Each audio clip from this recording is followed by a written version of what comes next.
One political party. Poll tax वहाँ repoll होना चाहिए। ये एक प्रकार का टेररिज्म है जो पश्चिम बंगाल में चल रहा है।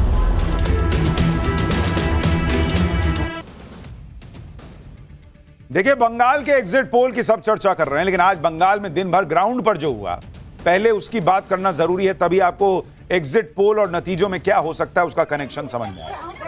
आप देखिए कि इतनी बड़ी संख्या में सेंट्रल फोर्सेस लगाई गई थी। इन सेंट्रल फोर्सेस को लेकर इंडी गठबंधन वाले छाती पीट रहे थे। लेकिन सोचिए, अगर चुनाव आयोग इस तरह से सुरक्षा के बंदोबस्त नहीं करता तो बंगाल में आज वोटिंग वाले दिन क्या गजब हो जाता। लाखों की फोर्स होने के बावजूद किस लेवल का गदर कटा, आप तस्वीरों में देखिए। बंगाल में हिंसा, मारपीट के हैरान करने वाली कई तस्वीरें आई हैं। उत्तर 24 परगना में टीएमसी और बीजेपी कार्यकर्ताओं में जमकर भिड़ंत हुई, एक दूसरे को दौड़ा दौड़ा के मारा गया। सुरक्षा बलों की मौजूदगी में यह हिंसा हुई। देखिए ना, सब खड़े हैं, कर क्या रहे हैं भाई? मारपीट चल रही है, ये इधर से उधर सुरक्षा बल वाले साथ में दौड़ रहे हैं। सो आप अंदाजा लगाइए कि ये किस लेवल पर मारपीट और बवाल होता अगर ये सब सुरक्षा बल ना हो। इसी तरह से नादिया में वोटिंग के दौरान बीजेपी के पोलिंग एजेंट पर हमला हो गया। बीजेपी के पोलिंग एजेंट मुशर्रफ मीर ने आरोप लगाया कि टीएमसी के कार्यकर्ताओं ने रॉड और बंदूक से हमला किया। बीजेपी एजेंट के सिर पर 6 टांके लगे हैं। साउथ 24 परगना जिले में बीजेपी उम्मीदवार विकास सरदार बीजेपी प्रत्याशी का आरोप है कि टीएमसी के गुंडों ने उन पर हमला किया, उनकी कार को तोड़ डाला।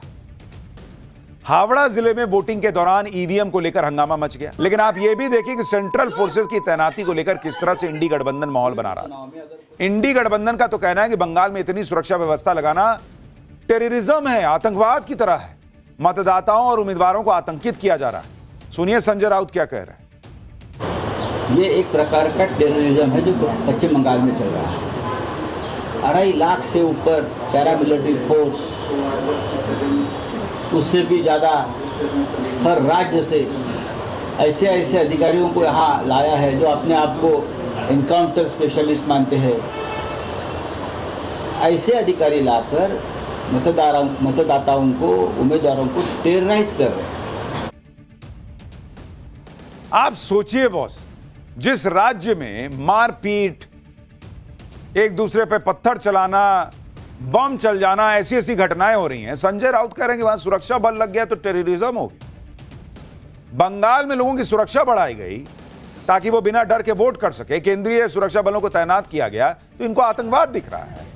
और जो रफेल है वो डिप्लॉय करना बाकी है, आप वो भी कर दो। जो चीज आपको बांग्लादेश और पाकिस्तान के खिलाफ करना चाहिए वो आप बंगाल के लोगों के खिलाफ कर रहे हो और हमें बांग्लादेशी बुलाते हो। तो जो भय और भरोसा की बात करता है, भय और आतंक के परिवेश कौन बना रहे बंगाल में, वो लोग देख रहे हैं और इसका जवाब लोग देंगे।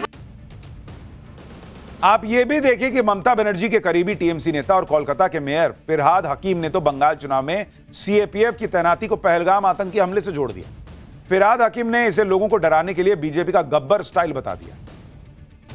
टीएमसी के लोगों को सबसे ज्यादा दिक्कत हो रही है, सुरक्षा बल क्यों लगा हुआ? अरे आपको क्या दिक्कत हो रही है? अगर वहां ईटा भी नहीं चलता है तो सुरक्षा बल से आपको दिक्कत क्या है? बंगाल में ईटा नहीं चलता है, वहां बड़ा बड़ा पत्थर चल जा रहा है, वीडियो है, फुटेज है, सब है, माथा फट गया, खून बह रहा है, टांका लग रहा है, इनके हिसाब से कुछ होता ही नहीं। पहले ही सीएपीएफ की तैनाती पर बवाल मचा रही टीएमसी वोटिंग से पहले कुछ इलाकों में एनआईए की टीम के पहुंचने से और भड़क गई।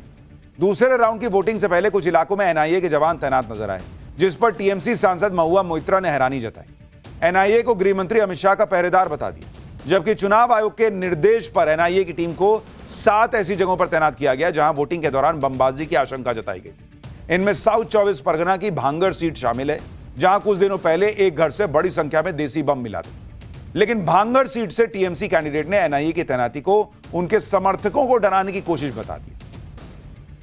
एक्चुअली ये डराने के लिए ये हम कर रहे हैं, ये हमारा जो सपोर्टर्स है उसको डराने के लिए एनआईए टीम आया है। हम लोग कभी नहीं देखा है ये इलेक्शन के डे में, पोल डे में वो जो एनआईए, सीबीआई, ईडीए हम लोग कभी नहीं देखा है, ये पहले देखा है। अब सवाल यह है कि एनआईए की टीम को देखकर टीएमसी के ही समर्थक क्यों डरते हैं, बीजेपी के क्यों नहीं डरते? जो लोग सेंट्रल फोर्सेस की तैनाती पर हल्ला मचा रहे हैं वो बंगाल चुनाव में हुए एक नए खेल पर चुप। यह खेल आज वोटिंग के दिन पकड़ा गया। आप देखिए कि एक बूथ पर ईवीएम में बीजेपी के बटन पर ही टेप लगा दिया। देखिए बीजेपी ने आरोप लगाया कि डायमंड हार्बर के फाल्ता में ईवीएम में बीजेपी का बटन टेप लगाकर ब्लॉक कर दिया गया। ईवीएम पर टेप लगाकर बीजेपी का बटन ब्लॉक करने को चुनाव आयोग ने गंभीरता से लिया। कहा जा रहा है कि जांच के बाद इस बूथ पर रीपोलिंग कराई जा सकती है। बीजेपी नेता शुवेंदु अधिकारी ने भी यहां पर दोबारा मतदान की मांग की। पेपर लगा दिया गया, इस तरह के एलिगेशन ये ओल्ड प्रैक्टिस वहां रीपोल होना चाहिए। पेपर लगा दिया गया, इस तरह के एलिगेशन ये ओल्ड प्रैक्टिस वहां रीपोल होना चाहिए।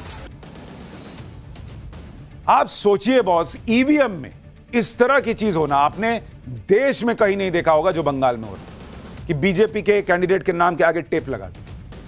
और ये तो एक जगह की तस्वीर आई है। अब लोगों का मन में डाउट है कि कहां कहां ऐसा हुआ होगा। और जो लोग ये कह रहे हैं कि भाई वहां कोई भी वोट देने गया होगा उसको दिखा नहीं होगा, आपको क्या लगता है वो टेप लगाकर बीजेपी को वोट देने से मना करने के लिए टेप लगाया गया है? ये मैसेजिंग है बॉस। पुराने जमाने में फिल्म में नहीं होता था कि विलन आया, टेबल के ऊपर टांग चढ़ा के दोनों बैठ गया और चक्कू ऐसे घोप दिया टेबल पे, किसी का गला काटता था, मैसेज चला जाता था कि यहां क्या होगा, किसका राज चल रहा है। ये मैसेज है कि जो अंदर आया है उसको समझ में आना चाहिए कि जब ये ऐसी चीज हो सकती है तो बीजेपी को वोट देने पे क्या हो।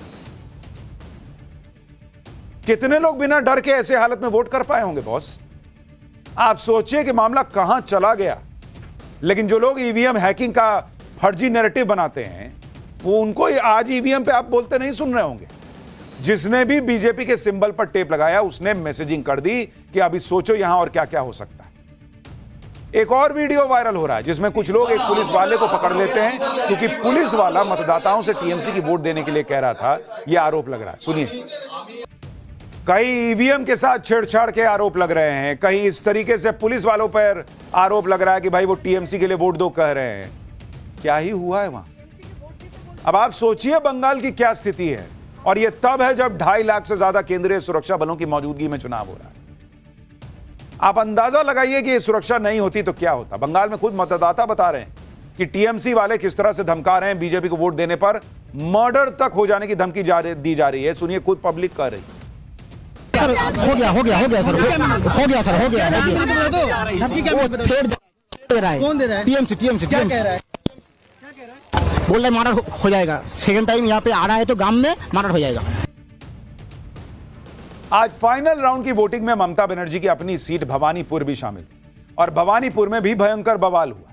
भवानीपुर बंगाल की सबसे हॉट सीट है। यहां से खुद ममता बनर्जी चुनाव लड़ रही हैं और बीजेपी के शुवेंदु अधिकारी उनके सामने। ममता और शुवेंदु अधिकारी आज दिन भर भवानीपुर में ही रहे और इस दौरान हाई वोल्टेज हंगामा देखने को मिला। ममता बनर्जी भवानीपुर में मतदान के बाद लगातार लोगों से मिल रही थी, विक्ट्री साइन बना रही थी, अपनी जीत का दावा कर रही थी। बंगाल में कितना कड़ा मुकाबला है ये ममता बनर्जी की बॉडी लैंग्वेज से भी दिख रहा था। बूथ के बाहर कुर्सी पर बैठ गई, लगातार मतदान पर नजर बनाए हुई थी। ममता बनर्जी ने आज भी इमोशनल कार्ड खेला और आरोप लगाया कि टीएमसी के कार्यकर्ताओं को मारा जा रहा है। बीजेपी गड़बड़ी करके चुनाव जीतना चाहती है। देखिए कैसे हमारा वर्कर को पिटा है रात में, और देखिए जो एट्रोसिटी, कैन यू सी? एक गुंडाराज चल रहा है, देश को बेच दिया। ऐसे वोट कभी होता है? ऐसे कभी वोट नहीं होता है। वोट शांति से होता है।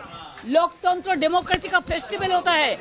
Intention is very clear that BJP wants that forcefully to rig the election, but our workers and people are ready to die, but they will not leave the place. Yesterday night they started atrocities and they arrested so many of people. So it is a contempt of court. यानी जिस तरीके से कई राज्यों में यह आरोप लगता है कि बीजेपी ईवीएम हैक करती है और फिर कहा जाता है कि भाई बीजेपी जो है वो एसआईआर के जरिए चुनाव जीत रही है, तो सवाल उठता है कि भाई जब एसआईआर ही के जरिए चुनाव जीतना है तो फिर ईवीएम हैकिंग का क्या हुआ? वैसे ही ममता बनर्जी से भी प्रश्न है कि अगर आप ये मानती हैं कि एसआईआर के जरिए बीजेपी ने चुनाव में खेला किया है तो फिर वो सुरक्षा बलों के जरिए डराकर क्यों वोट हासिल करना चाहेगी अगर एसआईआर से खेल हो ही गया है? लेकिन अपने अपने नैरेटिव को बनाने की लड़ाई है। उधर शुवेंदु अधिकारी भी भवानीपुर में डटे हुए थे। भवानीपुर में शुवेंदु अधिकारी और टीएमसी कार्यकर्ताओं के बीच जमकर नारेबाजी। शुवेंदु अधिकारी के सामने टीएमसी कार्यकर्ताओं ने जय बांग्ला के नारे लगाए। उसके जवाब में शुवेंदु अधिकारी ने जय श्री राम के नारे लगाए। शुवेंदु अधिकारी यहीं नहीं रुके, उन्होंने जय श्री राम के साथ हिंदू हिंदू भाई भाई के भी नारे लगाए। यानी माहौल दोनों तरफ से बना हुआ था, दोनों तरफ से नारेबाजी हो रही।